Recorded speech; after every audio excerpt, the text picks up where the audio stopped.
What is up, arcaders? I'm SebiG13 with GamerEyes.com, and I'm here to do a quick tutorial on how to add the speedrun timer to your overlay on OBS and Streamlabs OBS. I'm currently using OBS Studios to show this tutorial, so let's dive right on in without wasting any more time. So first we're going to open is Chrome to go and download. There it is. To go download the LiveSplit. So you'll go to livesplit.org, click the download tab, then you're going to go to LiveSplit 1.8.15. Download that. Once it's once it's done downloading, you're going to, I have it down here on my taskbar is the 3 red, blue, and green color triangle here. We're going to click on that. It's going to open. You're going to see that it is green once it loads. There. Oh, no, it's actually black. Perfect. So this is probably what you're going to see. Is a very simple thing, and it's very easy to customize it to fit your style. So let's do it right here, right now, live for you guys. So we're going to right click on it. We're going to go to, so if you want to play, say, Halo, you're going to go to, and there are 2 things you can do. You can either edit the split, where you can customize, you can add as many split as you want, as you can see, and then enter the segment name, and so on and so forth. Put a title, the category that you're running the speedrun in. A lot of people are doing any %, so you would do any %, so on and so forth. And then you would click OK. In this case, we're going to click cancel. Or the second way, you can go to OpenSplit, speedrun.com, write the name of the game. We're going to go Halo. Search. Once it's loaded. And it's better to do this before you do anything else. Anyway, so we're going to go with the Halo Wars, any %. And then I'm going to take the 4th person in the world on speedrun.com that has beaten the game in 1 hour and 45 minutes. That's pretty impressive. We're going to go to download, and it is going to appear. Now, you think it didn't work because you didn't see anything, but that's because you never added the split to your program. So you're going to right click again, edit layout, and then you're going to press the plus. I don't know if you can see it, but you're going to press the plus button here. Under list, you have split. You're going to choose it to add it to your program, and there it is right above me. There's the split. Oh, actually, we're going to remove that. We're going to remove that. There you go. So there's the split right there. You have all of the categories, and boom, there. That's how you do it. Now that you got your category done, now that you got all your splits in, you want to add this now to your OBS Studios. So what you're going to do is hit the plus button, go to window capture. We're going to call that a speedrun timer. Click OK. And it should select your speedrun timer here. I prefer to click on capture cursor off. So uncheck this box. And then if it did not capture your LiveSplit, then what you're going to do is you're going to extend the tab of the windows here and select the LiveSplit and then click OK. As you can see, there's a black border here. And that shouldn't be there. So what you're going to do is you're going to go to this little red square here, hold Alt on your keyboard, and then crop it to fit around nicely like that. Now that when you do expand it, you don't expand with the black bar. It just looks, mwah, you know what I'm saying? All right. So now that you have it, if you do not want to have a big black square right there hiding part of your screen, and if you're like me and you prefer transparency, it's very simple to do. You're going to right click on your program, so not on this one, but on the actual one on your desktop.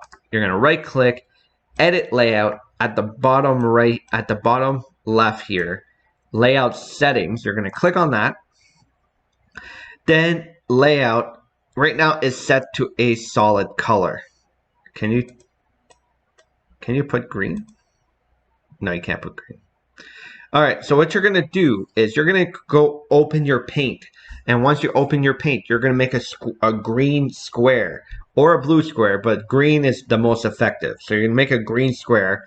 Then you're going to select that image, and this is what it should look like.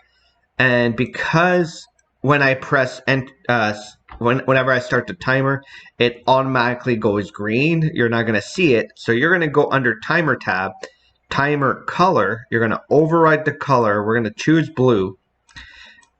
And then we're going to make it a nice light blue, I think. Yeah, a nice light blue right here.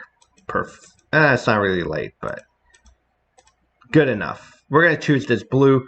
So that way, when we move to the next step, it's going to look perfect. So we're going to click OK. We're going to click OK. Now your split on your OBS is green.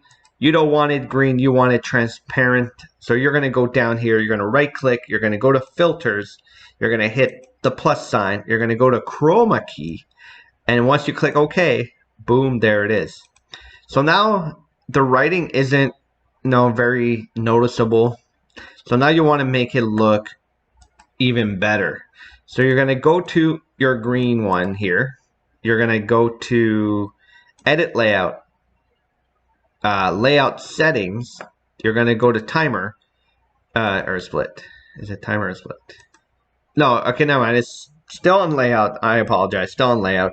You're going to go to Text at the last one. The text is what is not readable on my screen at the moment. So you're going to go to Text. You're going to choose, and then you're going to change your font. So the current font that I have it on isn't working out. So we're going to change it. You can make the font bigger or smaller. So we're going to say 14. We're going to bold that sucker. Actually, unbold. I don't like it bold. We're gonna, there you go. We're going to choose 14. And now once you click OK everywhere that you need, it still isn't readable. Okay. I think we do need to edit layout, layout settings, the last one. I think we're gonna have to bold it. How does the so now it is more readable, but the font isn't quite working out at the moment. So we're gonna do it again. Layout. We're gonna change the font to we're gonna change it to Arial, and yeah, that's so much better. And as you can see, you can finally read what it says properly. So that's how you make it transparency. And then we're going to remove my background here. And basically that's what it would look like over your game. And I got to say that's a pretty good looking logo right here. Like, look at that. It's so pretty. And then now, once you want to activate your switch using your keyboard, what you're going to do is you're going to go to settings. Now, oh, I should bring my thing back. Display capture. There you go. Now that you got your settings, we're going to move that. We're going to make it smaller so that way it's not in the way. You want to customize your hotkeys. So start split, I like to use the spacebar. Reset, I like to use Alt or menu, and for pause, the shift key. So when you get your thing started, you press the spacebar, boom, there it is, the timer is going. Now you've passed the alphabet and you're approaching the relic, so you're going to press the spacebar again, and then it'll go down the category. And then, oh, look at that, you're getting into the relic, so you're going to press it. Then you're going to the Arcadia, City, Outskirt, and Light, and so on and so forth. And then it's like, oh, I need to go get a drink, so we're going to pause this sucker. And then you realize, oh, it's a speed run, so you shouldn't pause it. So you're going to press the menu key or the Alt key in my case, and we're going to reset that sucker right there. So that is how you add a speedrun timer to your overlay on OBS Studios and Streamlabs. OBS is basically the same thing. There's no big difference between one or the other. But if you have any questions, don't hesitate to shoot me a message and I'll be glad to answer any of your questions. And if you do enjoy OBS tutorial, let me know and I'll possibly make more based on your requests. So I am SubbyG13 with 8-Bit Streamer, Viking Unleashed, and Gamerize, and I'll see you all next time at the arcade. Peace.